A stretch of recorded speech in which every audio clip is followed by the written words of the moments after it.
ప్రైస్తలో ఈరోజు దేవుని యొక్క వాగ్దానము యెషయా గ్రంథము 12వ అధ్యాయం 2వ వచనం.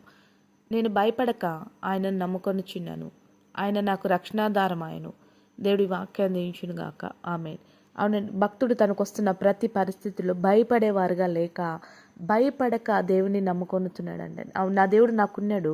ఈ శ్రమ నుండి, ఈ శోధన నుండి, ఈ ప్రతికూల పరిస్థితుల నుండి, నాకు కలుగుతున్న ప్రతి శోధన నుండి దేవుడు నాకు విడిపించి నన్ను రక్షిస్తాడు. ఆయన నాకు రక్షణాధారమై ఉన్నాడని ఏ శ్రమను బట్టి కూడా భయపడక దేవుని బట్టి ధైర్యంగా ఉన్నాడంట. ఎందుకంటే తను నమ్మిన దేవుడు తన ప్రతి పరిస్థితి నుంచి తప్పిస్తాడన్న నమ్మకము భక్తుడికి ఉంది.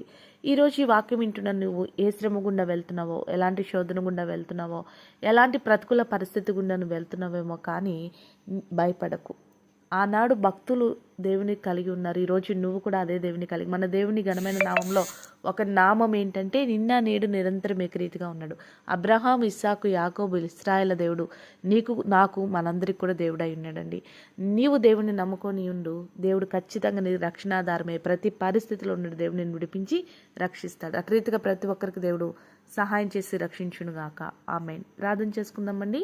సకల ఆశీర్వాదాలకు కారణభూతుడమైన మా ప్రియ పరలోకపు తండ్రి, ఈ యొక్క ప్రార్థనలు ఇస్తున్న ప్రతి బిడ్డ జ్ఞాపకం చేసుకోండి. ఏ పరిస్థితిని బట్టి కృంగిపోక భయపడక నేను నమ్మి నీ మీద ఆధారపడి నీ చేత రక్షింపబడే కృప ప్రతి ఒక్కరికి దయచేయమని యేసు నామములో ప్రార్థిస్తున్నాం తండ్రి. ఆమేన్.